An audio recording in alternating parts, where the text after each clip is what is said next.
નમસ્તે વિદ્યાર્થી મિત્રો, 12th ફિઝિક્સ ચેપ્ટર નંબર 12 પરમાણુઓ કે જેને આપણે એટમ્સ તરીકે ઓળખીએ છીએ.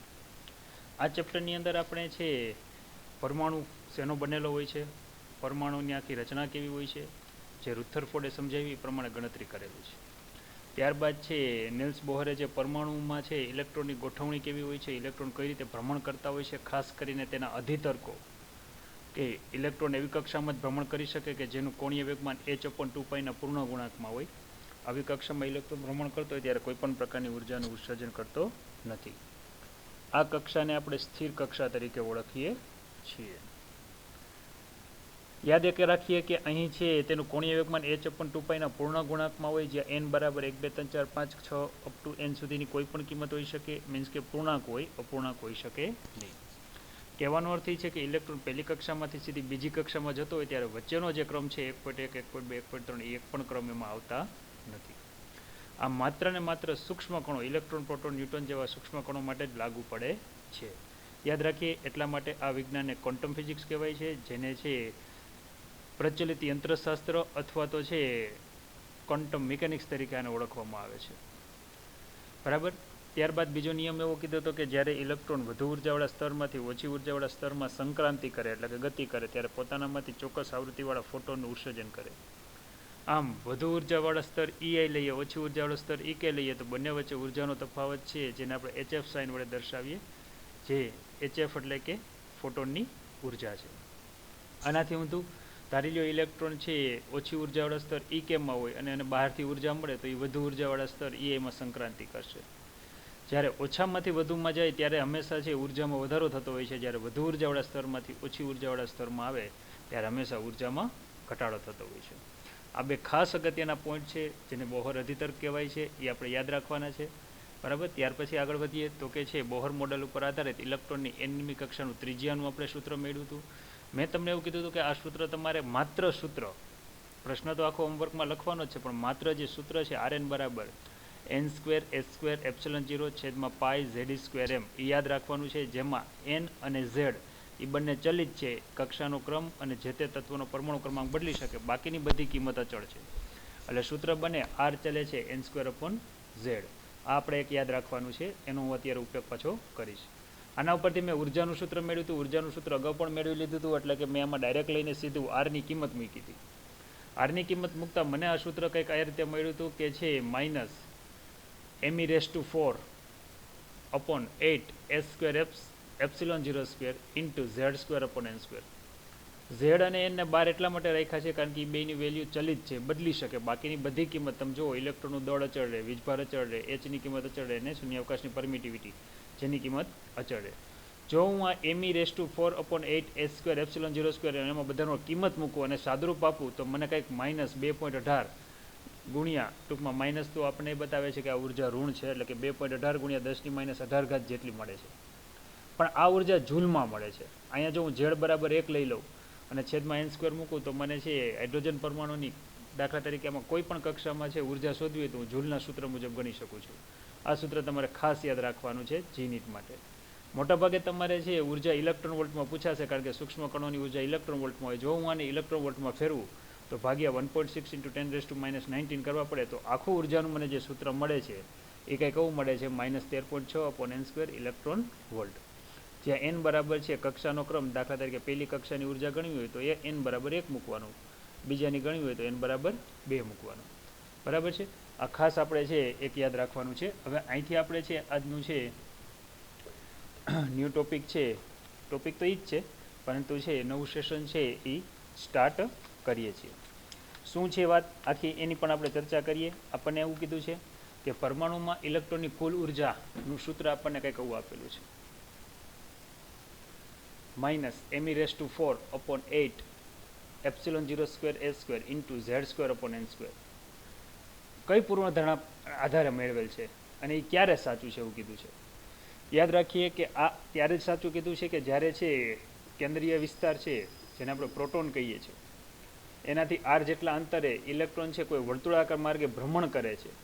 એટલે અહીંયા છે ઇલેક્ટ્રોનની કક્ષા છે સ્પિયરિકલ એટલે વર્તુળાકાર લીધી છે. તમને ખબર છે આપણે આમાં સૂત્ર લગાડ્યું છે mv²/r કેન્દ્રગામી બળ. એટલે કે આ સૂત્ર મેળવવા માટે ઇલેક્ટ્રોનની કક્ષા કેવી ધારેલી છે તો કે વર્તુળાકાર. આપણને એ પણ ખબર છે કે ખરેખર વ્યસ્ત વર્ગનો નિયમ છે બળની અસર હેઠળ કક્ષા દીર્ઘવૃત્તિ હોવી જોઈએ. દીર્ઘવૃત્તિ એટલે થોડીક આ રીતે લંબગોળ હોવી જોઈએ.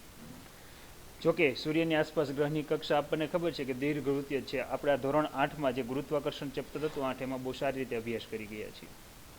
પણ વિલ્સન એન્ડ સમરફોલ્ડ જે બે વૈજ્ઞાનિકનું નામ છે એને એવું બતાવ્યું છે કે કદાચ તમે છે આ ગણતરી માટે તમે વર્તુળાકાર કક્ષામાં જે નિયમ વાપરો કે લંબવૃત્તીય કક્ષામાં નિયમ વાપરો, પરિણામ તમને એક સરખા જ મળશે. બરાબર? એટલે માટે છે આપણે આ કક્ષાને છે સમજવા માટે આપણે વર્તુળાકાર લઈએ છીએ. બાકી હકીકતે કક્ષા તમે જુઓ તો કેવી હોય છે? તો કેવી લંબવૃત્તીય પ્રકારની હોય છે.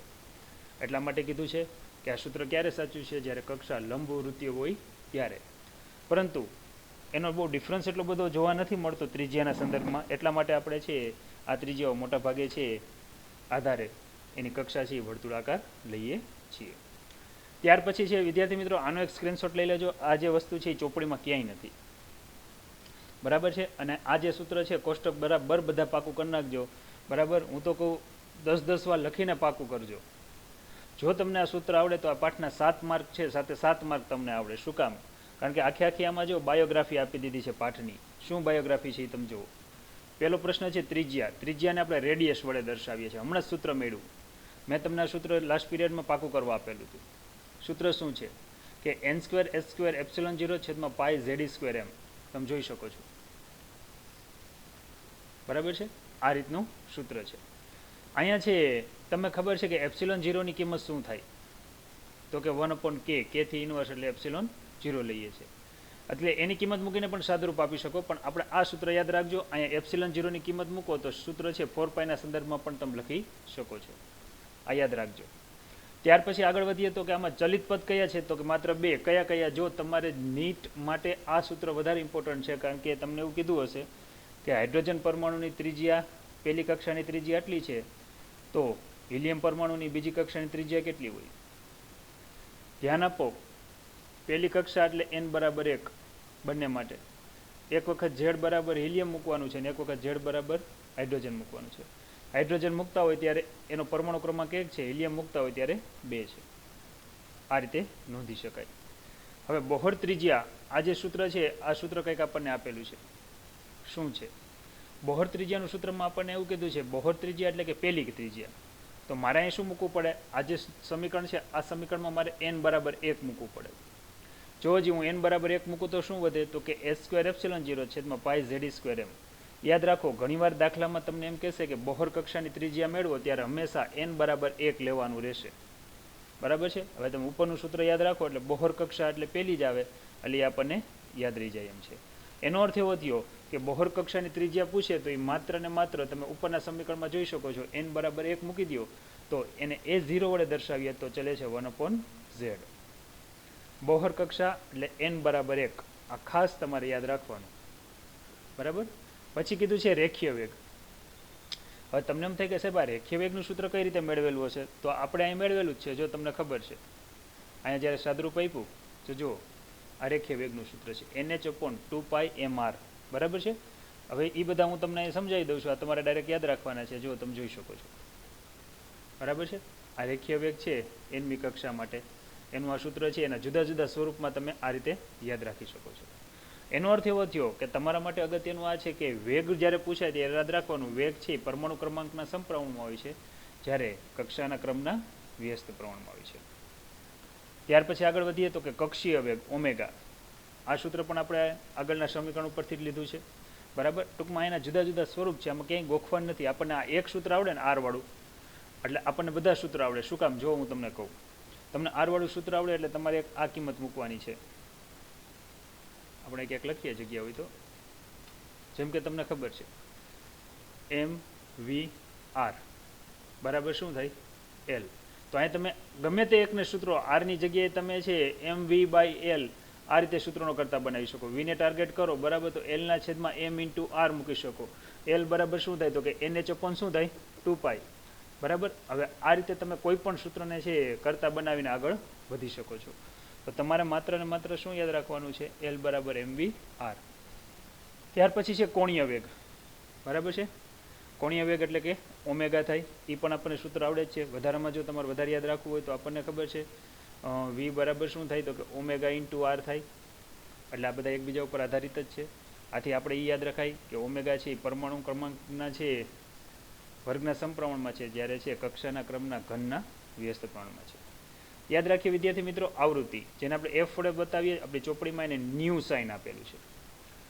યાદ રાખીએ કે વેગ અને છે આમાં આવૃત્તિ બંનેની સાઇન જો એક સરખી લીધી છે, થોડો ઘણો ફેરફાર છે. એટલે આવૃત્તિનું સૂત્ર પણ છે આપણને આવડે જ છે. જ્યાંના હવે તમને ખબર છે ઓમેગા દેખાય ને 2πf મૂકો તો એનું એ જ સૂત્ર બને z²/nq. આવૃત્તિના વ્યસ્તને આવર્તકાળ કહેવાય છે. તમને ખબર છે આવૃત્તિના વ્યસ્તને આવર્તકાળ કહેવાય છે. એટલે એ કિંમત મૂકો તો એનું સૂત્ર મળે. અને કુલ ઉર્જાનું સૂત્ર જે તો આપણે તમને યાદ રખાયું જ છે કે -me⁴ z²/8 h²ε0² n². એટલે સૌથી અગત્યના જો બે સૂત્ર હોય આ પાઠની અંદર વારંવાર દાખલા પૂછાતા હોય તો એ આ બેનું કોમ્બિનેશન સૌથી વધારે છે. બાકી તમારે કંઈ ગોખવાનું નથી, બધા એકબીજા ઉપરથી યાદ રહી જશે. તો આ સૂત્રનો સ્ક્રીનશોટ લઈ લેજો, બરાબર લખજો, પાકી નોટમાં પણ વ્યવસ્થિત લખજો, કારણ કે 7 માર્કનું વેઇટેજ છે.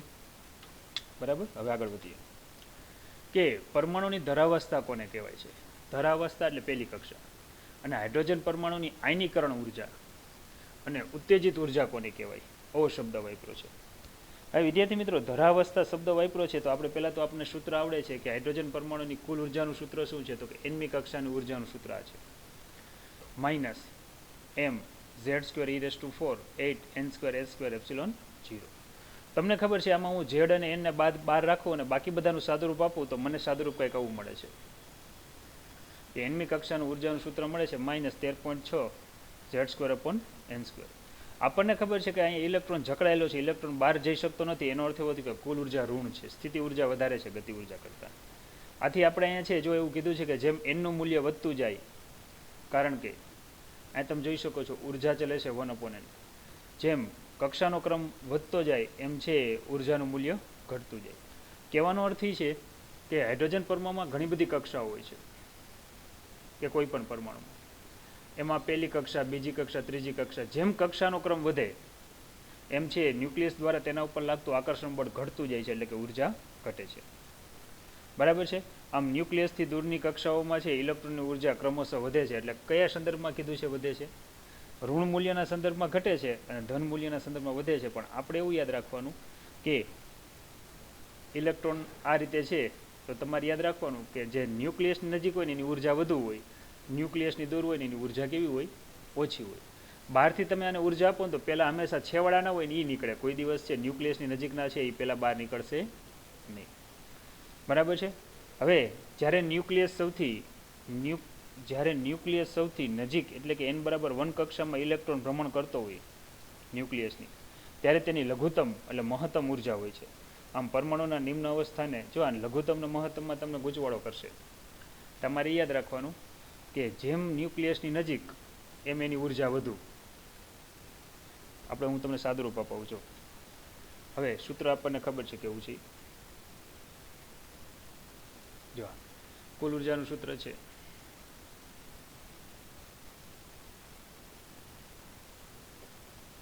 કુલ ઉર્જાનું સૂત્ર છે En બરાબર -13.6/n² ઇલેક્ટ્રોન વોલ્ટ. હવે યાદ રાખીએ આ જે સમીકરણ છે આ સમીકરણમાં હું n બરાબર 1 મૂકું છું. જો હું 1 મૂકીશ તો મને સાદુરૂપ કેવું મળશે? -13.6/1² ઇલેક્ટ્રોન વોલ્ટ. એનો અર્થ એવો થયો કે n બરાબર 1 હોય ત્યારે મને ઉર્જાને હું E1 કહી દઉં તો એ મળી મને -13.6 ઇલેક્ટ્રોન વોલ્ટ. ધારી લ્યો કે હવે હું અહીંયા છે n બરાબર 2 મૂલ્ય મૂકું ત્યારે જો હું ઉર્જા લઉં તો ઉપરોક્ત સમીકરણમાં તમે જોઈ શકો n દેખાઈને 2 મૂકી દો તો -13.6/2². 2² 4 થાય એટલે -13.6/4 થાય. 13.6 ભાગ્યા 4 કરશો વિદ્યાર્થી મિત્રો એટલે લગભગ તમને કિંમત 3.4 મળશે. હવે આનો અર્થ તમને સમજાવવો જોઈએ કે જ્યારે ઇલેક્ટ્રોન પહેલી કક્ષામાં હોય ત્યારે એની ઉર્જા છે એ 13.6 ઇલેક્ટ્રોન વોલ્ટ છે. બરાબર. બીજી કક્ષામાં હોય ત્યારે એની ઉર્જા છે 3.4 ઇલેક્ટ્રોન વોલ્ટ છે. તમે જોવો છો ક્રમશઃ ઘટતી જાય છે. હજી હું થોડુંક સાદુરૂપ આપું. બરાબર. જોઈએ ધારી લ્યો કે ત્રીજી કક્ષામાં હોય ત્યારે એની ઉર્જા કેટલી હોય, તો ઉપરોક્ત સમીકરણ જે તમને દેખાય છે, આ જે સમીકરણ, આમાં જ હું કિંમત મૂકું છું. અહીંયા 3 મૂકી દેવાનું, અહીંયા -13.6 મૂકી દેવાનું, અહીંયા મૂકી દેવાનું 3નો વર્ગ. 3નો વર્ગ 9 થાય, એટલે કે -13.6 પણ કેટલા થાય? 9. 13.6 ભાગ્યા 9 કરશો, બરાબર, એટલે લગભગ તમને આ ઉર્જા છે કેટલી મળવી જોઈએ? તો કે 1.51 સમથિંગ મળવી જોઈએ. તો -1.51 ઇલેક્ટ્રોન વોલ્ટ. તો તમારે આમ પણ યાદ રખાય કે હાઇડ્રોજન પરમાણુમાં, તો યાદ રાખજો હાઇડ્રોજન જ Z બરાબર 1 પરમાણુમાં ઇલેક્ટ્રોન પહેલી કક્ષામાં હોય ત્યારે એની ઉર્જા આટલી છે, બીજી કક્ષામાં હોય ત્યારે એની ઉર્જા છે -3.4 ઇલેક્ટ્રોન વોલ્ટ છે, ત્રીજી કક્ષામાં હોય ત્યારે આટલી છે. હવે તમને કદાચ હું એમ કહું કે ચાલો હાઇડ્રોજન પરમાણુમાં ઇલેક્ટ્રોનમાં છે 25મી કક્ષાની ઉર્જા કેટલી હોય, તો તમને આ સૂત્ર આવડવું જોઈએ. તો તમારે શું લખવું પડે? E25. કેલ્સી હાથમાં હોય તો રાખજો, અને જવાબ છે મનમાં બોલજો 25નો સ્ક્વેર. સાદરૂપ આપો, બરાબર, 25નો વર્ગ 625 થાય, 13.6 ભાગ્યા 625 કરો એટલે તમને -0.000 સમથિંગ કંઈક ઉર્જા જોવા મળશે. તો આના આધારે તમે આનો વર્ણપટ તૈયાર કરવો હોય તો આરામથી તમે વર્ણપટ તૈયાર કરી શકો. બે ઉર્જાઓ વચ્ચેનો જો તફાવત લેવો હોય તો તફાવત પણ લઈ શકો, જેમ કે હું અહીંયા લઉં છું, બરાબર છે, અને આપણે ટેક્સ્ટ બુકમાં પણ આપેલો જ છે. જુઓ તમે કે પહેલી કક્ષા છે એને ધરાવસ્થા કહેવાય, જ્યારે n બરાબર બીજી કક્ષા છે, આ બીજી કક્ષાને પ્રથમ ઉત્તેજિત અવસ્થા કહેવાય.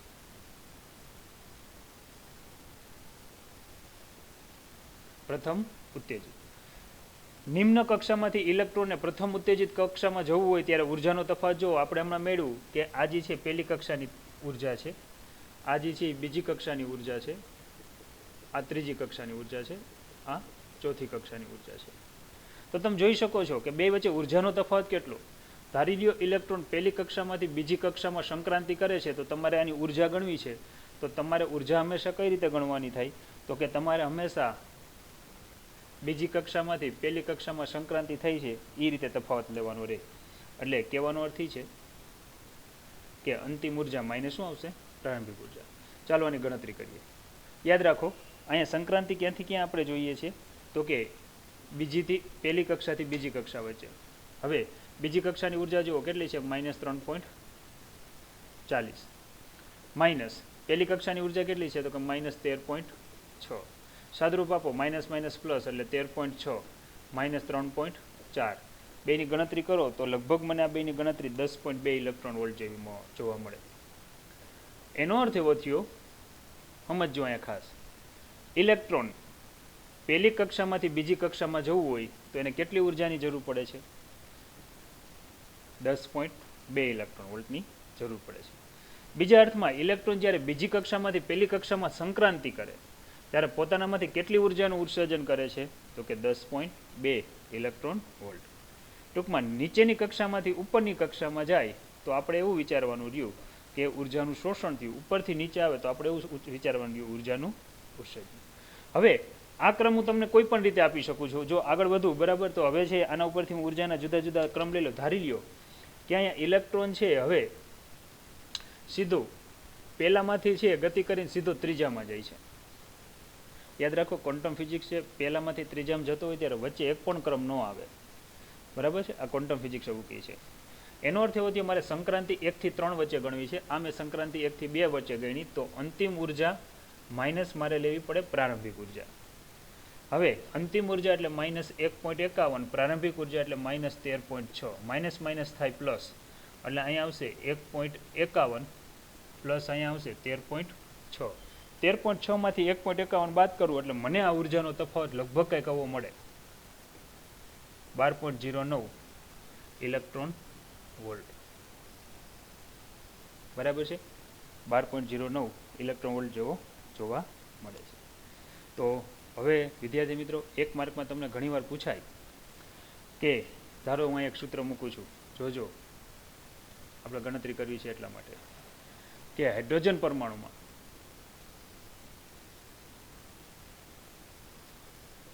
ઇલેક્ટ્રોન, સમજો, ત્રીજી કક્ષામાંથી ચોથી કક્ષામાં સંક્રાંતિ કરે છે તો ઉર્જાનો તફાવત કેટલો હોય? તો તમારે શું મૂકી દેવાનું? ત્રીજાથી ચોથામાં જાય છે તો ચોથી ઉર્જા માઇનસ શું કરી નાખવાનું? ત્રીજી ઉર્જા. તમને આ સૂત્ર નથી આવડતું, તમારે મૂકવાનું -13.6 અપોન એન સ્ક્વેર, એનનો વર્ગ કેટલો મૂકવાનો 4 માઇનસ વળી પાછું મૂકવાનું -13.6 ક્યાં કક્ષામાં જાય છે ત્રીજી એનો વર્ગ. યાદ રાખો આ બધી ઉર્જા ઇલેક્ટ્રોન વોલ્ટમાં છે. સમજ છે? હવે તમને ખબર છે 13.6 અપોન 4નો વર્ગ કેટલો થાય 16 માઇનસ માઇનસ પ્લસ 13.6 3નો વર્ગ કેટલો થાય 9 બરાબર. તો હવે તમે જો આ બાદબાકી કરી લ્યો તો જે જવાબ આવે એ જવાબ તમે કહી શકો કે ઇલેક્ટ્રોન ત્રીજીથી ચોથી કક્ષામાં જાય છે ત્યારે છે છૂટી પડતી અથવા તો છે શોષાતી ઉર્જા છે ઇન ઇલેક્ટ્રોન વોલ્ટ. તો મારા ખ્યાલથી હવે આ તમને બધું સમજાઈ ગયું હશે. વાત આપણે એ કરવાની છે, હજી આમાં જો શબ્દ ભંડોળ અલગ અલગ ચાલુ થાય છે. કઈ રીતે?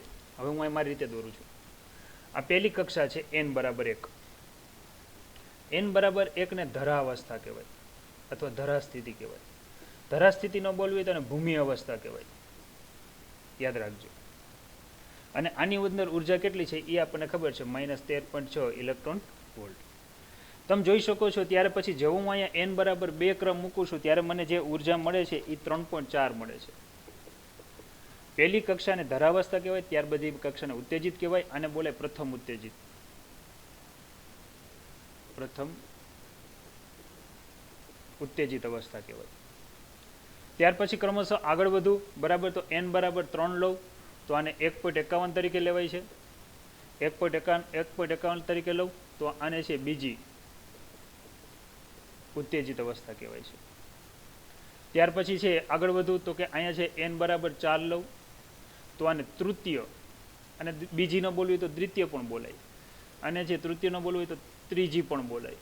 ત્રીજી ઉત્તેજિત અવસ્થા કહેવાય છે. હવે તમને ખાલી સામાન્ય એવું પૂછાય, જો આ એક યાદ રાખજો, વાક્યરચના ફરે છે કે હાઇડ્રોજન પરમાણુમાં ઇલેક્ટ્રોન ધરાવસ્થામાંથી દ્વિતીય ઉત્તેજિત અવસ્થામાં ગતિ કરે છે. યાદ રાખો, ધરાવસ્થામાંથી દ્વિતીય ઉત્તેજિત. તો તમારે યાદ રાખવાનું ધરાવસ્થા એટલે n બરાબર 1, પ્રથમ ઉત્તેજિત એટલે n બરાબર 2, દ્વિતીય ઉત્તેજિત તો n બરાબર શું આવે 3.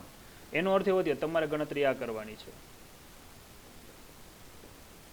એનો અર્થ એવો થયો તમારે ગણતરી કરવાની છે 13.6 અપોન છે 3નો વર્ગ માઇનસ માઇનસ 13.6 અપોન શું અહીંયા આવશે 1નો સ્ક્વેર. ખ્યાલ આવી ગયો? હાઇડ્રોજન પરમાણુ છે ધરાવસ્થામાંથી 5મી ઉત્તેજિત અવસ્થામાં ગતિ કરે છે. તો ફરી પાછું યાદ રાખવાનું, n બરાબર 1 એ ધરા છે, 2 3 4 5 6. મેં એવું બોલ્યો 5મી ઉત્તેજિત એટલે તમારે 5માં 1 નાખી જ દેવાનું. 5માં 1 નાખો કેટલી થઈ 6 જ આવશે. તમે જુઓ, પ્રથમ ઉત્તેજિત, દ્વિતીય ઉત્તેજિત, તૃતીય ઉત્તેજિત, ચતુર્થ ઉત્તેજિત અને 5મી. જેવો તમે 5મી ક્રમ લ્યો છો તો તમે જોઈ શકો છો n બરાબર કેટલો ક્રમ આવશે 6. તો આ રીતે આપણને છે ટોટલ છે 6 કક્ષાઓ છે આ પ્રકારે આપણને જોવા મળશે. તો મારા ખ્યાલથી છે તમને ઉત્તેજિત અવસ્થા કોને કહેવાય બરાબર છે એના વિશે ખ્યાલ આવી ગયો છે. હવે આનું છે વ્યાખ્યાયિત સ્વરૂપ લેવું હોય તો આપણે લઈ શકીએ કે જ્યારે છે ઇલેક્ટ્રોન છે ધરાવસ્થામાંથી પોતાની ઉપરની ઉત્તેજિત અવસ્થામાં ગતિ કરે ત્યારે હંમેશા એને ઉર્જાની જરૂર પડે છે. અને જ્યારે છે આની વ્યાખ્યાઓ છે અલગ અલગ આપણે છે ટેક્સ્ટ બુકમાં આપેલી છે એ મુજબ લઈ જઈ શકીએ છીએ. આપણને આના આધારે છે એનર્જી લેવલ અને ઉર્જા સ્તરો વચ્ચેનો તફાવત છે એ બહુ સારી રીતે ખ્યાલ આવી શકે છે. હવે વિદ્યાર્થી મિત્રો થોડાક આગળ વધીએ, કંઈક નવીન વિચારીએ આ જ સંદર્ભમાં.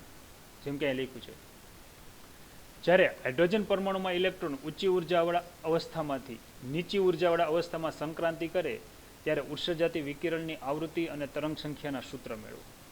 નવો પ્રશ્ન છે. આવૃત્તિ એટલે f, તરંગ સંખ્યા એટલે 1/λ ને તરંગ સંખ્યા કહેવાય. યાદ રાખજો, આપણે છે 11મા ધોરણમાં તરંગ ચેપ્ટર ભણાવ્યું ત્યારે શબ્દ આવી ગયો તો તરંગ લંબાઈના વ્યસ્તને તરંગની સંખ્યા તરીકે ઓળખવામાં આવે છે. આરામથી મેળવી શકીએ એમ છીએ. અને છે આ યુનિવર્સલ સૂત્ર છે, આ સૂત્ર તમે યાદ રાખો એટલે સરળતાથી મેળવી શકો છો.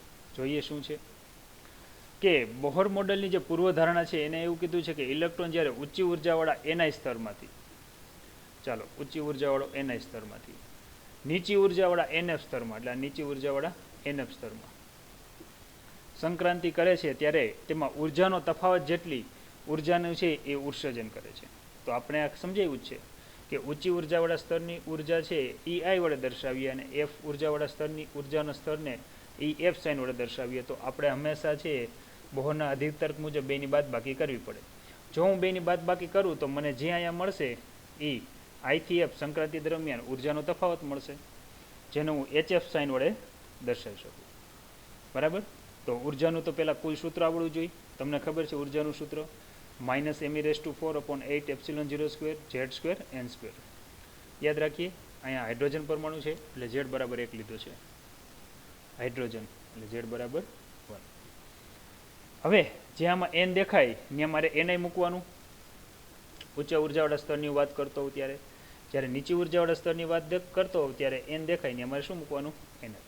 એટલે મને જે મળે છે આને હું સમીકરણ 1 કહું, આ સમીકરણ 2 કહું. હવે મારે એની કિંમત આ સમીકરણમાં મૂકવી છે.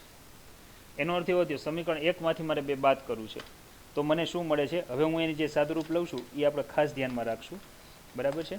તો આપણે અહીંયા લઈએ કે અહીંયા છે વધુ ઉર્જા આ છે, ઓછી ઉર્જા કાંઈક આવી છે. મારે ઉર્જાનો તફાવત લેવો છે, એટલે કે વધુ ઉર્જાવાળા સ્તરમાંથી ઓછી ઉર્જાવાળા સ્તરનો તફાવત લઉં એટલે સૂત્ર મૂકવું પડશે -me⁴/8 epsilon 0 square ni square s square minus me⁴/8 epsilon 0 square nf square into શું આવશે? s square. આવું કંઈક આવશે. હવે તમે જોઈ શકો છો કે માઇનસ માઇનસ પ્લસ થઈ શકે. એટલે અહીંયા જે ઉર્જાનો તફાવત છે એ કઈ રીતે લેવો? તો કે ઉર્જાનો તફાવત છે HF. એફનો શબ્દ વાપરું તો ન્યૂ શબ્દ પણ વાપરી શકો. તમને ખબર છે આ બે ઉર્જાનો તફાવતનો હું HF સાઇન વડે દર્શાવું, પણ ટેક્સ મુજબ હું છે H ન્યૂ સાઇન વડે દર્શાવું. ક્યાંથી ક્યાં સુધી? તો કે આઈથી એફ સુધી. આ બેમાંથી કોઈ પણ એક વાપરજો. ચાલો આમાંથી કોમન નીકળતું હોય એવું તમે મને કહો તો તમે મેં કહેશો કે સાહેબ આમાં માઇનસ માઇનસ પ્લસ થઈ જાય તો me⁴ મોટા ભાગે n વધે છે, બાકી બધું કોમન નીકળે છે, તો આપણે કોમન કાઢી નાખીએ. me⁴ અપોન શું આવશે? 8 એપ્સિલોન 0 સ્ક્વેર અને શું આવશે? s square. તો ઇન બ્રેકેટ શું વધે તમે જોઈ શકો છો. છેલ્લું સ્ટેપ છે માઇનસ માઇનસ પ્લસ થાય એટલે હું NF વાળું સ્ટેપ પહેલાં લખું છું અને અહીંયા છે ni સ્ક્વેર આવું સ્ટેપ લખાય. તમે સાથે સાથે પણ આનું સાદુરૂપ લખી શકો છો. હવે તમને એમ થાય કે સાહેબ અહીંયા થોડુંક કંઈક નવીન હોય એવું લાગે છે. કઈ રીતે? કારણ કે જો હું અહીંયા છે આવૃત્તિની સૂત્રનો કરતા બનાવું, જો અહીંયા તમે જોઈ શકો છો, તો એચને સામેની સાઈડ લઈ જવો પડે. સામેની સાઈડ એટલે me⁴ અપોન શું આવશે? 8 એપ્સિલોન 0 સ્ક્વેર અને h ક્યુબ આવું લખવું પડે. અને સાથે સાથે આ સૂત્ર તો કેવું રહેશે? તો કે અહીંયા આવશે nm સ્ક્વેર માઇનસ શું આવશે? ni square. આવું કંઈક સૂત્ર આવશે. હવે હજી જો આની આગળ છે હું સાદુરૂપ લઉં, બરાબર, તો મારે તો છે તરંગ સંખ્યાનું સૂત્ર તારવું છે. આજે મને સૂત્ર મળ્યું એ આવૃત્તિનું સૂત્ર મળ્યું છે. યાદ રાખજો, મને પ્રશ્નમાં પૂછ્યું હતું કે આવૃત્તિનું સૂત્ર મેળવો, એટલે આવૃત્તિનું સૂત્ર કંઈક આ રીતે લખાય. આનો સ્ક્રીનશોટ લઈ લેજો. 3 માર્કનો પ્રશ્ન છે કે હાઇડ્રોજન પરમાણુમાં ઇલેક્ટ્રોન ઊંચી ઉર્જાવાળા સ્તરમાંથી નીચી ઉર્જાવાળા સ્તરમાં સંક્રાંતિ કરે ત્યારે ઉત્સર્જતા વિકિરણની આવૃત્તિ. એટલે મેં પહેલાં આવૃત્તિનું સૂત્ર મેળવ્યું, હવે હું તરંગ સંખ્યાનું સૂત્ર મેળવીશ. તો આકૃતિ આ ધ્યાનમાં રાખીએ કે જ્યારે ઇલેક્ટ્રોન વધુ ઉર્જાવાળા સ્તરમાંથી નીચે ઉર્જાવાળા સ્તરમાં સંક્રાંતિ કરે છે ત્યારે પોતાનામાંથી છે એફ આવૃત્તિવાળા વિકિરણનું ઉત્સર્જન કરે છે. જો અહીંયા ઇલેક્ટ્રોન જ્યારે વધુ ઉર્જાવાળા સ્તરમાં હોય ત્યારે છે એની ઉર્જા સમીકરણ 1 થશે. જ્યારે નીચે ઉર્જાવાળા સ્તરમાં આવશે ત્યારે એની ઉર્જા સમીકરણ 2 થશે. સ્ક્રીનશોટ લેજો. હવે આ બેનો ઉર્જાનો તફાવત લેવો છે તો વધુમાંથી ઓછો હું બાદ કરું તો છે ENI માઇનસ ENF. જો હું બાદબાકી કરું, સાદુરૂપ આપું, તો મને જે સમીકરણ મળે છે આ સમીકરણને આવૃત્તિનું સૂત્ર કહેવાય છે. મારે તો 1/λનું સૂત્ર તારવવું છે. તરંગ સંખ્યા તમે જોઈ શકો છો, આપણે 1/λ કીધું છે. તો તમે મને સીધું કહી શકશો સાહેબ આવૃત્તિ દેખાય ને 1/λ લઈ જવું છે, તો આપણને સૂત્ર આવડે છે કે આવૃત્તિ બરાબર c/λ આવું સૂત્ર થાય છે. આવૃત્તિ f અથવા આવૃત્તિ ન્યૂ બરાબર થાય c/λ. તો મારે શું કરાય એ તમને ખબર છે. હવે જે મને સમીકરણ નંબર 3 મળ્યું છે, સમીકરણ 3માં જ્યાં ન્યૂ દેખાય છે ત્યાં મારે 1/λ મૂકવાનું છે. તો અહીંયા મૂકી દેવાનું છે 1/λ જગ્યાએ સોરી c/λ મૂકવું પડશે. બરાબર શું મૂકવાનું છે તમે જોઈ શકો છો. તો કે me⁴ upon 8 ε0² h³ આવું કંઈક મૂકાય છે. ઇન બ્રેકેટ શું આવશે?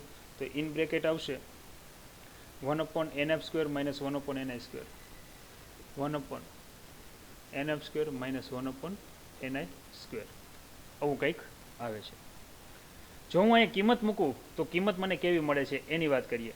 હવે યાદ રાખીએ કે મારે 1/λ સૂત્ર તારવું છે. તો હું અહીંયા 1/λ મૂકી દઉં, 1/λ I2f.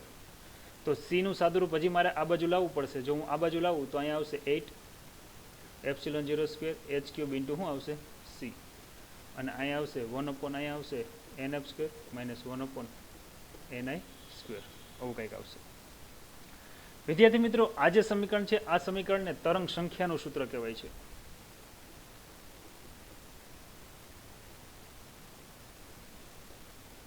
જે આપણને માંગ્યું છે આને હું સમીકરણ નંબર 4 આપી દઉં. નવાઈની વાત એ છે કે જો તમારી આગળ કેલ્ક્યુલેટર હોય ને તમે સાદુરૂપ આપશો તો તમને કંઈક નવીન જાણકારી મળશે. કેવા પ્રકારની જાણકારી મળે કે તમે me⁴ upon 8 ε0² h³ અને c આ બધાની કિંમત મૂકો. m એટલે ઇલેક્ટ્રોનનું દળ, e એટલે ઇલેક્ટ્રોનનો વીજભાર, ε0 ની કિંમત તમને આવડે છે શૂન્ય અવકાશની પરમિટિવિટી, h એટલે પ્લાન્ક અચળાંક ને c એટલે શૂન્ય અવકાશમાં પ્રકાશનો વેગ. તો તમને આની કિંમત કઈ કેટલી મળશે? 1.097 × 10⁷ મળશે, કે જેને આપણે શું કહીએ છીએ? રીડબર્ગ અચળાંક. તો આ એક સમીકરણ યાદ રાખજો. me⁴ upon 8 ε0² h³ into c ની કિંમત કેપિટલ R જેટલી થાય. કેપિટલ R ને શું કહેવાય છે? કેપિટલ R ને કહેવાય છે રીડબર્ગ અચળાંક તરીકે ઓળખાય છે. જો આને હું રીડબર્ગ અચળાંક તરીકે લઉં તો મને છે આખું સૂત્ર જે આપણને છે બામર શ્રેણી વખતે જે મળ્યું હતું R 1/nf² - 1/ni². તો આ રીતે વિદ્યાર્થી મિત્રો આપણને છે ફાઇનલ ઇક્વેશન છે એ મળે છે. ટૂંકમાં આ બંને ઇક્વેશન છે એને આપણે સમીકરણ 4 તરીકે ઓળખી શકીએ છીએ. તો આ સૂત્રની મદદથી તમે છે કોઈ પણ ઇલેક્ટ્રોન કોઈ પણ કક્ષામાંથી કોઈ પણ કક્ષામાં ગતિ કરતું હોય ત્યારે તમે આવૃત્તિ શોધી શકો, તરંગ સંખ્યા શોધી શકો. તરંગ સંખ્યા પૂછે એટલે 1/λ, તરંગ લંબાઈ પૂછે એટલે લેમ્બડા, આવૃત્તિ પૂછે એટલે f, કોણીય આવૃત્તિ પૂછે એટલે ઓમેગા, આવતકાળ પૂછે એટલે 1/t. બરાબર છે? આટલી વસ્તુ યાદ રાખવાની એટલે તમને આવડે. રિપીટ કરું છું. જો આના ઉપરથી તમને એમ કે તરંગ લંબાઈ, તો યાદ રાખવાનું લેમ્બડા. તમને એક સૂત્ર આવડે એટલે બધા આવડે, તો આમાં લેમ્બડાને સૂત્રનો કરતા બનાવી દેવાનો.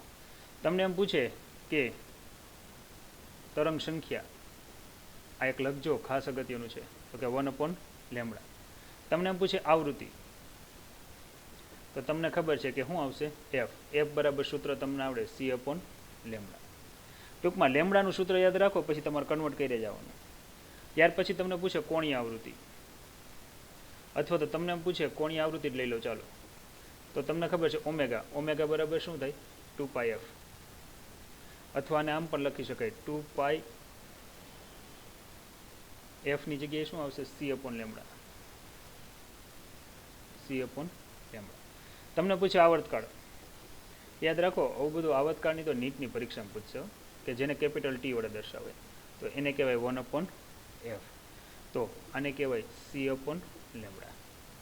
ટૂંકમાં તમને જો એક કોમ્બિનેશન, એક સૂત્ર આવડે, જે તમને આવડે જ છે, જો R = 1/nf² - 1/ni², તો તમારે કાંઈ ગોખવાનું નથી.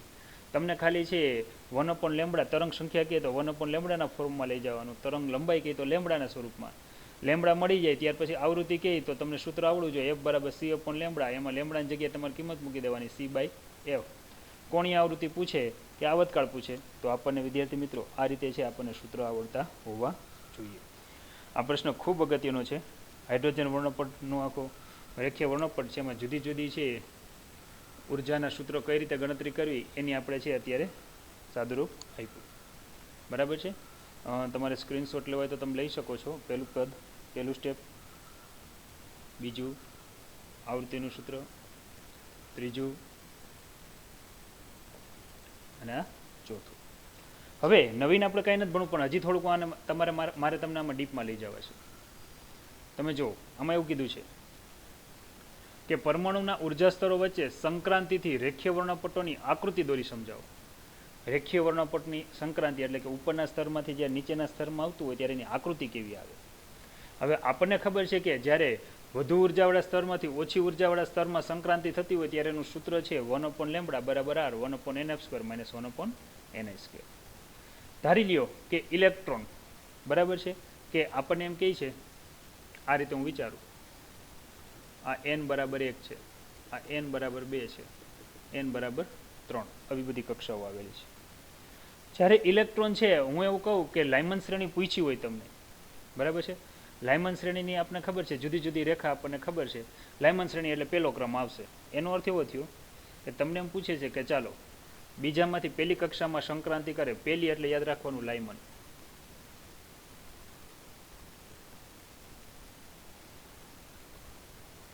પહેલી કક્ષા એટલે શું યાદ રાખશું? લાયમન. જ્યારે ઇલેક્ટ્રોન વધુ ઉર્જાવાળા સ્તરમાંથી ઓછી ઉર્જાવાળા સ્તરમાં સંક્રાંતિ કરે એટલે આપણે એને લાયમન શબ્દ વાપરો એટલે n બરાબર 2 થી 1 સંક્રાંતિ થાય છે. ત્યારે આપણને ખબર છે કે લાયમનનું સૂત્ર પ્રમાણે છે n બરાબર 1 હોય તો આપણે અહીંયા ક્રમ ક્યાંથી લઈએ છીએ? 2, 3, 4, લાસ્ટ ટાઈમ તમને સમજાવ્યું છે, જેને h આલ્ફા કહીએ, h બીટા કહીએ, h ગામા કહીએ. એનો અર્થ એવો થયો કે જ્યારે nf બરાબર 1 લેતા હોય ત્યારે લાયમન શ્રેણી આવે, પછી ni બરાબર આમાં તમે કોઈ પણ ક્રમ લઈ શકો. આ ક્રમને h આલ્ફા કહીએ, h બીટા કહીએ અને h ગામા, આ રીતે અપ ટુ n સુધી લઈ જઈ શકો છો. ધારી લ્યો કે જ્યારે ઇલેક્ટ્રોન ત્રીજી કક્ષામાંથી બીજી કક્ષામાં સંક્રાંતિ કરતો હોય એટલે આ જે શબ્દ છે ને ત્યારે કયો આવવો જોઈએ? બામર. તો બામર માટે બીજી કક્ષા હોય એટલે હંમેશા યાદ રાખવાનું, તમને એમ પૂછે કે હાઇડ્રોજન પરમાણુ 25મી કક્ષામાંથી બીજી કક્ષામાં આવે એટલે એ બામર શ્રેણીમાં આવે છે, એવું યાદ રાખવાનું. 30મી કક્ષામાંથી પહેલી કક્ષામાં આવે છે એટલે સમજવાનું કે તમારે લાયમનમાં આવે છે. હવે તમને સમજાઈ ગયું છે કે લઘુત્તમ ક્રમ 2 છે અહીંયા, એનો અર્થ એવો થયો બામર છે. પછી મહત્તમ ક્રમ તો આમાંથી કોઈ પણ હોઈ શકે.